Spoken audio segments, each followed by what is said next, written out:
Hey, Yvette, I'm happy to be here talking to you about self-care. It's one of those topics that I think has a lot of attention. However, to get started, I want to ask you a question as a psychotherapist. Where do you find courage? Because I know it sounds odd having self-care and courage, together, but where do you find courage? And we'll connect that a little bit later. My intuition brings me courage. And it's that little thing inside of my gut that goes, you need to speak up. You need to say something. And sometimes I'm sweating. Sometimes it's like, but it won't go away. And that's me going, okay, I need to have the courage to speak my truth, speak to the situation, or even act in the situation. So for me, courage really begins in my gut. Yeah. Self-care. The reason I'm asking this is because I believe to demonstrate and engage in self-care, there has to be some courage, because we just get, we grow up, we be, high school, sit down, shut up and listen. We get through there, we do something else, and then we find ourselves in this adult world of work, and it's not nearly as easy or as comfortable as we thought it would be when we were kids. And the idea that we actually have to talk about taking care of ourselves, I think has a lot to say about our society, of why is it that we ignore ourselves and our needs. So, to get started, I'm very curious on why is it so difficult to practice self-care? Well, going to what you just said, we were taught and brought up to think of other people before ourselves. And sometimes, or there's a philosophy or a stigma or myth out there that when you are in self-care, aren't you being selfish? Yeah. But selfish is when you're actually doing something at the detriment of another. Being self-interested or self-care is actually when it benefits others. Because when you are in care of yourself, it actually benefits others. You're able to show up differently in relationships, at community, at work, because you are in care of yourself. And there's also a belief that, okay, so I did everything I was supposed to do. I checked all the boxes. I was in self-care 100%, but I still feel this way, or life still happened. And that's the thing. Self-care doesn't stop things necessarily from happening, but I believe that you are at a stronger foundation to manage and cope with those things when they happen, when you are in self-care on a regular basis. This isn't let's add water and stir today. I'm going to be in self-care. I need to take a mental health day just today. Being in self-care of yourself on a regular basis, it's not a one-stop shop. And we've talked about this before. It's not... Having good mental health, good self-care practices is not, okay, I've done it, great, yay! No. Hit that switch, it's done. Hit the switch, it's done. No, this is a process, and we're constantly learning and we're constantly evolving as well. So, if I'm going to practice self-care, one of the things that I think our society struggles with is having a healthy sense of ourselves. One of the things that it tells us, we get hundreds of messages, you're not smart enough, you're not big enough, you're not enough as a person. How is it that I find that place of self-care where those messages don't necessarily have the booming voice or the influence that society would prefer it to have? Yeah, so we are taught again that, self-care is important to be in self-care, to be in care of another, that you're able to be there for others. So, we get that analogy when you have the flight attendant with the oxygen mask, give it to yourself first before you give it to a child or someone else. So it's sort of the belief of in order for me to be supportive of someone else, I need to be in self-care. Absolutely. It's great that you're in self-care to be there for others. But I'm also here to share with you that it is absolutely okay to be in self-care of yourself just for you. You are worthy of that self-care. You don't have to defend it. You don't have to have an excuse. You just being alive and here in presence are worthy of that self-care. And we're taught, it's self-care is about that, but it's also about being in care of yourself for just you, too. Yeah. The premise of self-care is that I need it. In a world that says you shouldn't need anything or anyone, when is it okay not to be okay? Any moment, any time. What? Like now? we spoke about this at lunch. Who are the people, like we talk about the normal, right? The normal being the setting on the dryer machine or the washing machine. And I take it a step further going, well, who sets what normal is anyways? Yeah. Like who is putting all these rules down? I think having empowerment for your own rules for your own life and what makes you tick. And I think it's really important to be aware of what does make you tick. And there's a formula philosophy that I use in my life that's worked in many areas, and that is, in order for us to change anything in our lives, we need to be aware that we're doing it. Choosing another action equals change. How can we change something in our lives? If something isn't working and it's like the analogy or virtual banging your head up against the wall. Well, what am I doing to create that bang up against the wall? What action do I need to change? So in order for me to change it, I need to know what's causing me to do this. What's the action that's causing me to bang my head against the wall? Choosing another action equals change. Anxiety over the past 3 years because of the pandemic has sort of shot off the roof, as well as many other mental health declines and illnesses. I know for myself personally, anxiety was a term that I believe I understood pre-COVID, but didn't really have a lot of experience with. Through COVID, I found that anxiety became quite a player in my headspace and how I approach things and things like that. So part of me, when I first recognized that, anxiety was real and I was living with it, was to get rid of it. Just like, done, right? It has to be out of here. I have to be able to do something, take something, whatever, and just have myself go back to normal. What I found was that wasn't going to happen. Now it's like the journey I've had, and it's not to say everyone has the same journey, but that journey of understanding my dark place was important. So in other words, how is it that we find a way to understand the difficult moments without brushing them over? It would be easy for me to say, oh, that just, have another drink and you'll be fine, right? For some things in life that may be the case, but for many things they're not. So how do we show empathy, and how do we self-care for ourselves with something that doesn't go away, that's a constant reminder to us, depending on who we talk to? This is really quite a large issue, and I know we don't have that much time, but what are your thoughts on the idea of being in a very tough place, and why is it important to be there? I think it's really about giving yourself grace and compassion, and really tapping into your humanness and giving yourself permission to be human. How often do we don't give ourselves that space? And sometimes just being in silence, in our nothingness, is something. And when we're, they always say doing something. Well, doing nothing is something. Yeah, it is. Right? And so I really believe it's giving yourself permission, a safe space. I call it a sacred space to be in, maybe with another person or yourself or support system, to really embrace that aspect of yourself.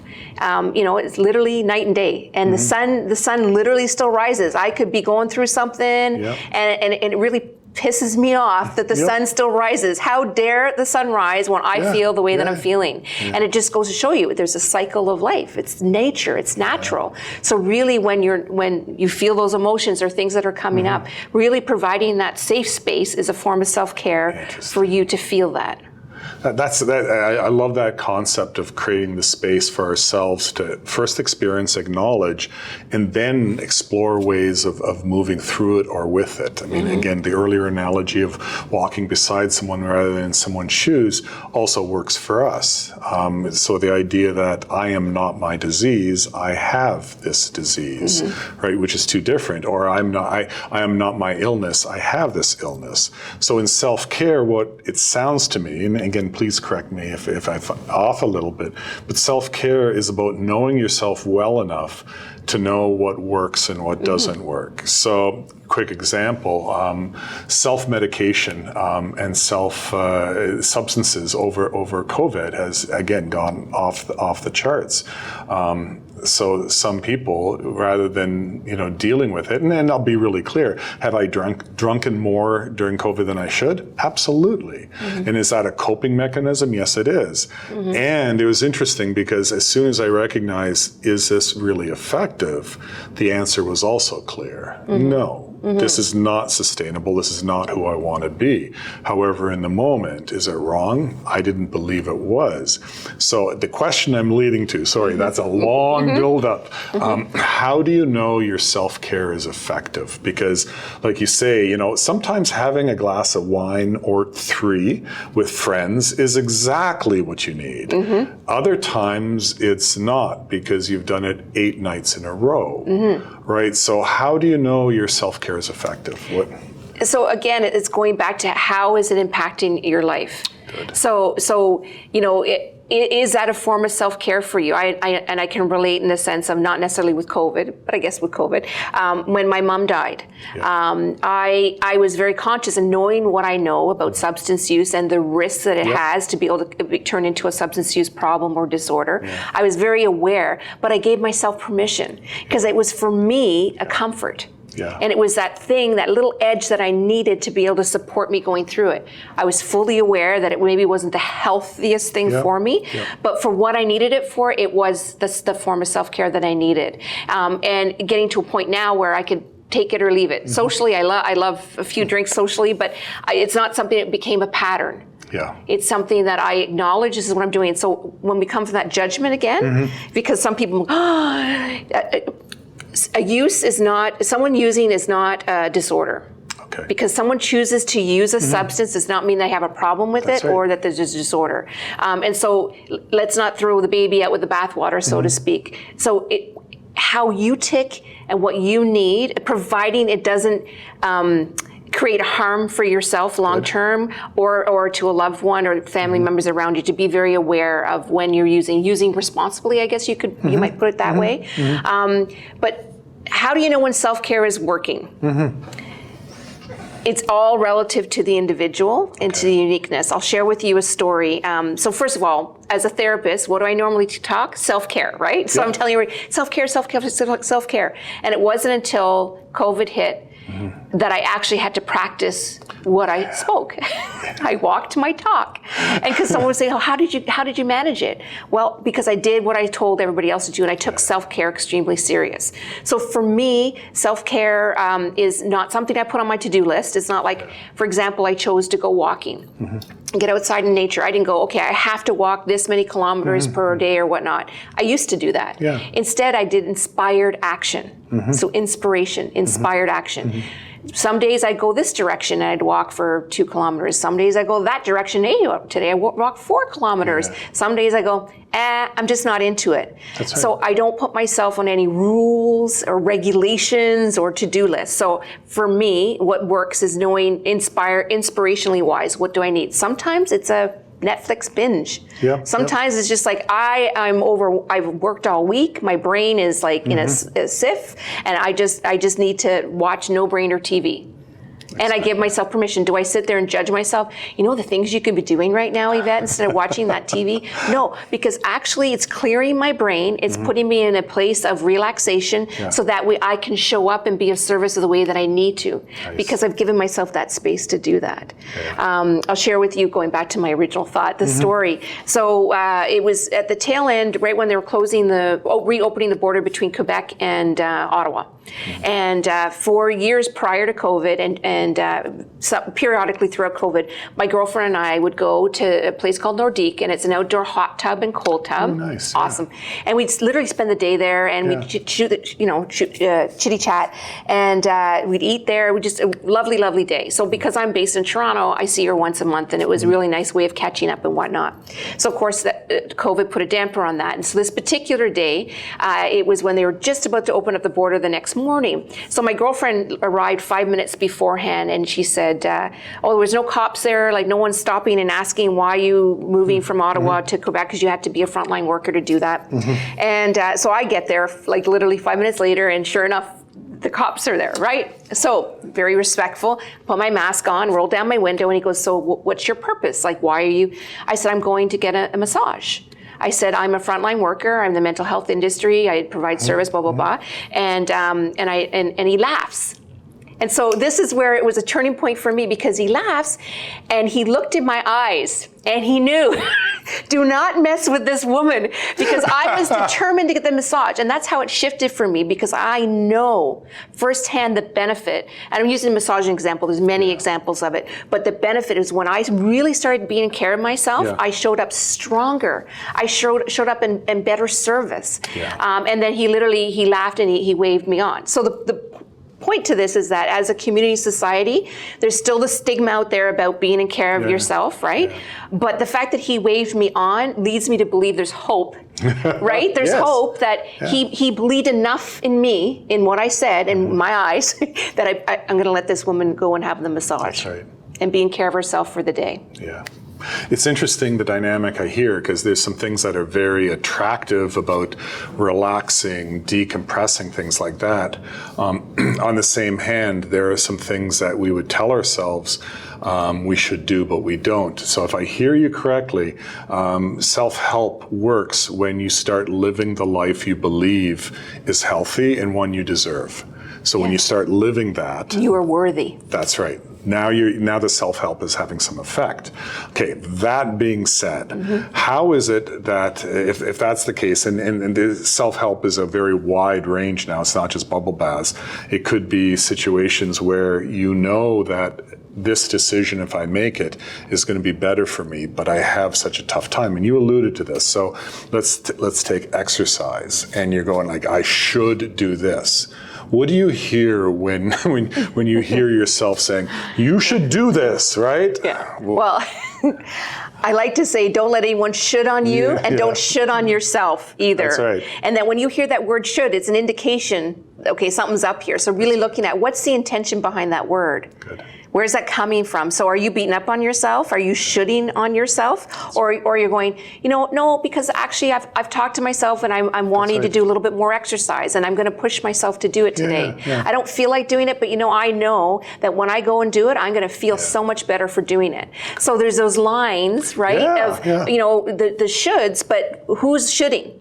So if you've said, committed to yourself that this is something that I'm wanting to bring into my life, and I'm going to honor it, maybe it's not eating snacks after 7 o'clock. And if you get through 3 nights of the week without eating snacks after 7 o'clock, celebrate that. That's right. You did those 3 nights. Okay, maybe you weren't perfect for the full 7, but that's 3 nights that you didn't eat snacks after 7, for example. We talk about self-care. I took what I chose to eat very seriously a few years ago as well.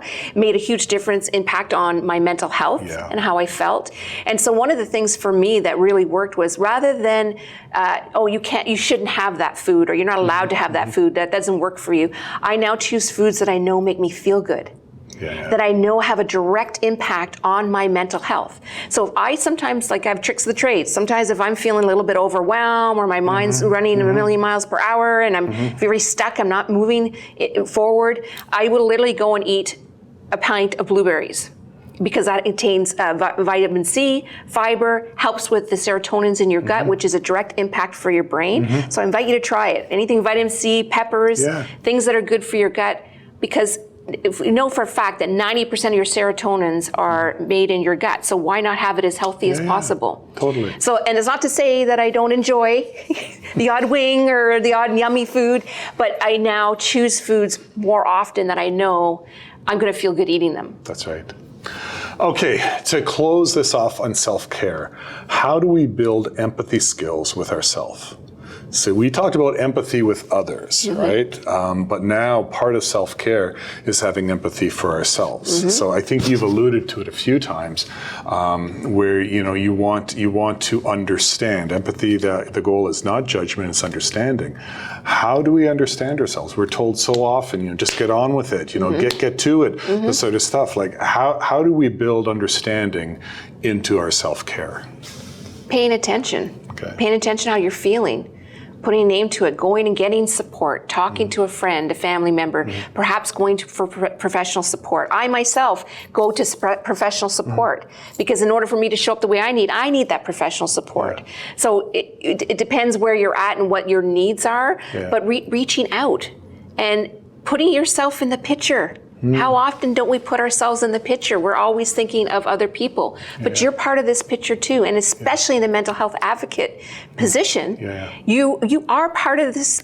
It's not just the other person. You are involved in this conversation as well. It's collaboration. It's a collaborative approach. Yeah. I mean, the workplaces aren't getting any simpler. The demands are increasing.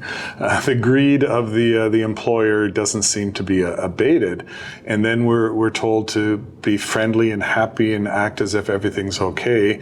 And self-care would tell me that when things aren't okay, it's important to, first off, recognize they're not okay.